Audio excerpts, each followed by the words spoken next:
This story that I'm bringing to you right here is the true definition of when text leaps off the page and jumps into reality. So in this picture, you see a woman by the name of Nancy Crampton-Brophy, and she was the author of this book called How to Murder Your Husband. Now, anyone who will write a book like that, you have to be extremely wary of, because anyone who will write something on how to take someone out, especially someone that they're married to, you need to run. If you have a spouse, if you have a wife and she was to buy that book, you might want to see if you can get an escape plan. But the reason why I said that statement in the beginning is because this woman literally took her book that she wrote and utilized it in real life with her own husband, because this woman literally murdered her own husband. Like literally, she's on trial right now for killing her husband. I'm gonna go ahead now and read the article. Nancy Crampton-Brophy wrote steamy romance novels with muscular, often shirtless men on their covers and titles like The Wrong Husband. Some carried a tagline that said, "Wrong never felt so right." But for Crampton-Brophy, life with her husband of almost 2 decades appeared anything but wrong. She and Daniel Brophy lived a quiet life in a suburb of Portland, Oregon, where he was a chef at a culinary school. Crampton-Brophy said her husband raised turkeys and chickens in their backyard, tended a vegetable garden, and liked to whip up lavish meals for her. The day she realized he was Mr. Right, she wrote on her author's website he was making her hors d'oeuvres while she took a bath. Can you imagine spending the rest of your life without a man like that, she asked. Then came a plot twist that could have been ripped from one of her books. On the morning of June 2nd, 2018, someone shot Daniel Brophy in the kitchen of the Oregon Culinary Institute where he taught cooking. 3 months later, Portland police arrested Crampton-Brophy and charged her with her husband's murder.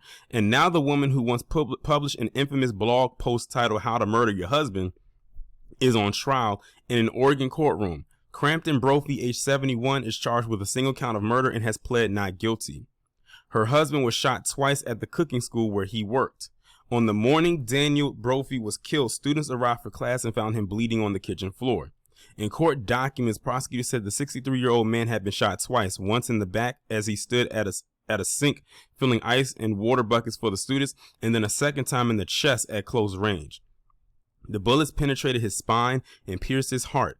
Brophy's wallet with cash and credit cards was found with him, and there were no signs of robbery or forced entry. The next day, Crampton-Brophy posted a message on Facebook. "My husband and best friend, Chef Dan Brophy, was killed yesterday morning. For those of you who are close to me and feel this deserved a phone call, you are right, but I'm struggling to make sense of everything right now." The slaying remained a public mystery for months. Then came Crampton-Brophy's arrest in September 2018, and suddenly the image of the couple's happy marriage collapsed. Prosecutors alleged in court the documents that the Brophies were facing financial difficulties and had drained their retirement account 2 years prior to the shooting. Crampton-Brophy, whose books were not financially lucrative, hatched the plan to kill her husband to collect more than $1.5 million from multiple life insurance policies and other assets. That is some grimy shit. Dan Brophy was content in his simplistic lifestyle, but Nancy Brophy wanted something more. As Nancy Brophy became more financially desperate and her writing career was floundering, she was left with a few options. Dan Brophy was worth almost $1.5 million to Nancy Brophy if he was dead, and he was worth a life of financial hardship if he stayed alive. Nancy Brophy planned and carried out what she believed was the perfect murder, a murder that she believed would free her from the grips of financial despair. Prosecutors said a search of the couple's computers revealed they had a joint iTunes account with a bookmark article titled 10 Ways to Cover Up a Murder. But Crampton-Brophy's attorney argued at the trial this week that she loved her husband and had nothing to do with the killing. The state will present a circumstantial case that begs you to cast a blind eye to the most important circumstance, love, defense attorney Lisa Maxfield said Monday in her opening statement.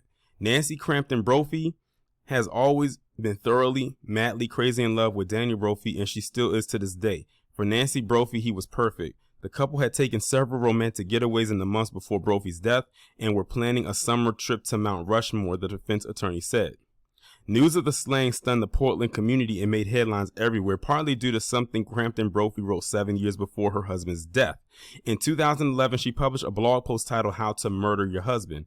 As a romantic suspense writer, I spend a lot of time thinking about murder and consequently about police procedure. The 700-word post began.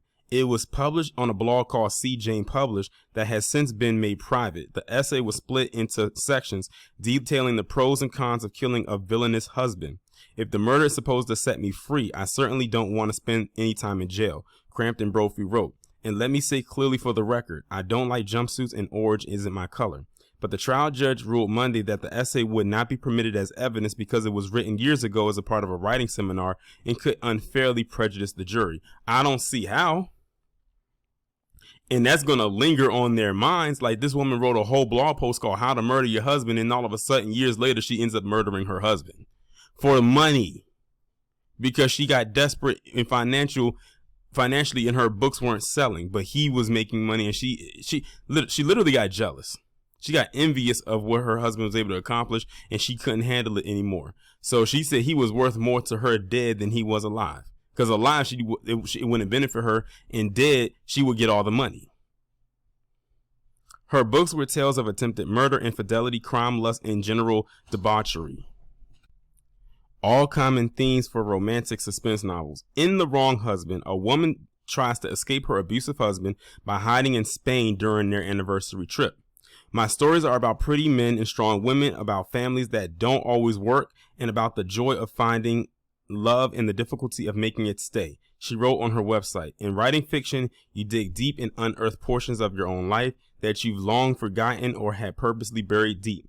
Granted, sometimes it is smart to change the ending. Her author bio also offered glimpses of how Crampton-Brophy saw life with her husband. Like all marriages, we've all had our ups and downs, more good times than bad, she wrote. Brophy's body was found in by his culinary students. At the time of his death, he was alone at the school. The school had no security cameras, but nearby traffic cameras showed Crampton-Brophy's Toyota minivan on city streets near the Institute around the time of the shooting.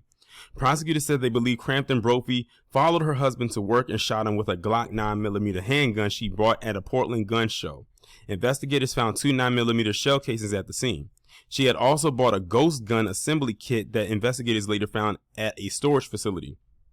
Ghost guns are unregistered and untraceable firearms.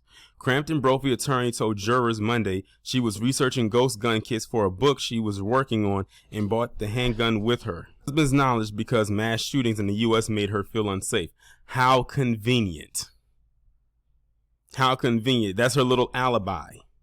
Prosecutors alleged that to cover her tracks, Crampton-Brophy swapped the slide and barrel of the Glock 9mm with the identical mechanism she bought on eBay and used that to shoot her husband. She then allegedly took out the new slide and barrel and replaced it with the original, thus being able to present a new, fully intact firearm to police that would not be a match to the shell casings.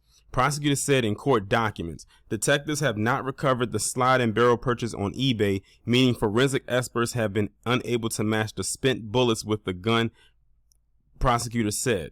Investigators discovered that Crampton-Brophy was the beneficiary of numerous life insurance policies taken out on her husband, prosecutors said in court. Despite the couple's financial woes, Crampton-Brophy was spending over $1,000 a month on life insurance premiums. 3 days after her husband's death, she called the lead detective in the case and asked for a letter stating that she was not a suspect so she could give it to insurance companies, prosecutors said. Detectives declined to provide the letter. In explaining why she had taken out the life insurance policies on her husband, the defense argued that Crampton-Brophy was a salesperson for several insurance companies and had bought the policies to show her belief in the product and earn commission. Her husband was also younger than her and eligible for some life insurance policies that she did not qualify for. Maxfield told jurors that the Brophies were in decent shape financially in June 2018 and that prosecutors' characterizations of them being in a desperate financial straits are overblown. Crampton-Brophy did not collect an insurance windfall after the killing. Nancy Brophy and Dan Brophy had an unusually healthy and vibrant marriage right up until the very end. After you've heard all the evidence in this case, we are certain that you will understand that Nancy Brophy did not kill her husband. Crampton-Brophy is expected to take the stand during the trial.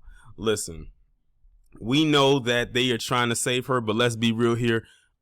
After we read everything that we've read and all the stuff, this woman did it. I don't care what they say. they say that a lot of people don't do a lot of things, but when you look at all the stuff, especially when it comes down to the gun that she used, this woman did it. This woman killed her husband. I don't care what anybody says. I trust this as far as I can throw it, and I can't throw it very far because the shit is heavy as fuck. She did it. That's my take on it, and that's where I'm at with it.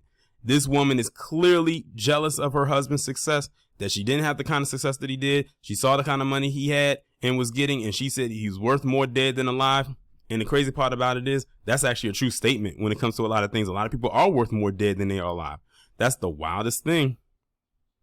But I truly believe she did it. What do y'all think?